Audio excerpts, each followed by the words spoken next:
Welcome to another presentation from the CV Academics Foundation, home of the AMP Honors Program.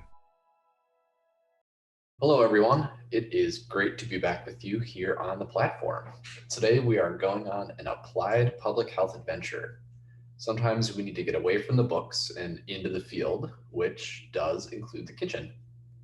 This month we have been highlighting nutrition, which has many implications for health. As we jump right in, there is a term called passive primary prevention. Have you heard of it before? Or could you take a guess at what it means? In essence, it is something that does not require a behavior change in order to prevent a disease or event from occurring. An example of passive primary prevention is enriching or fortifying foods that we eat.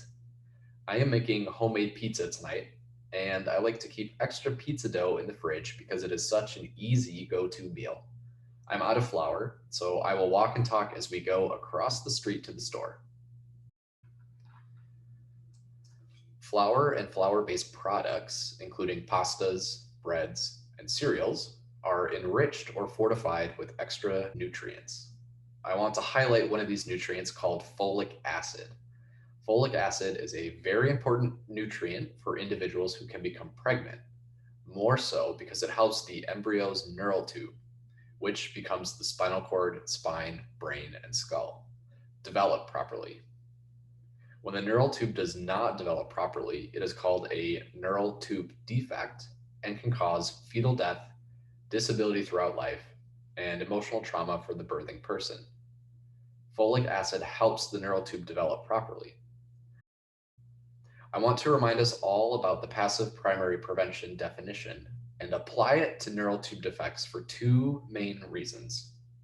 One, about 50% of pregnancies are unintended in the United States. And two, the neural tube develops between the 17th and 30th day after conception, which may be before an individual knows that they are pregnant. Many individuals may miss the window for appropriate levels of folic acid intake. In 1998, the Food and Drug Administration mandated folic acid fortification of flour and flour-based products as a passive primary prevention effort. I want you to put on your inequity lenses and critical thinking caps. We have mandated folic acid fortification in flour-based products. What are we missing?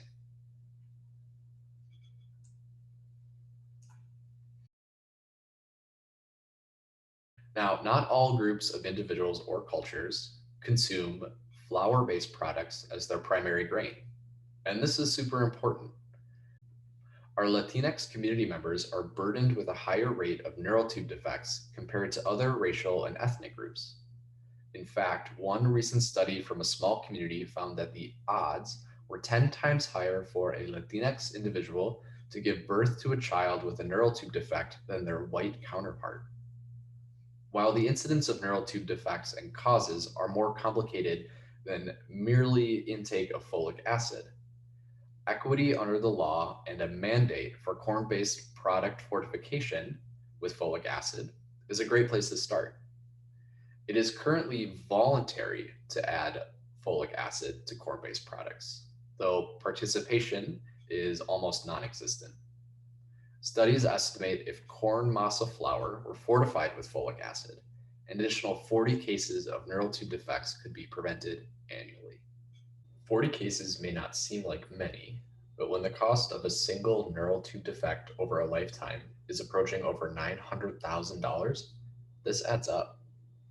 How's that for food for thought? This has been a presentation of the CV Academics Foundation, home of the AMP Honors Program.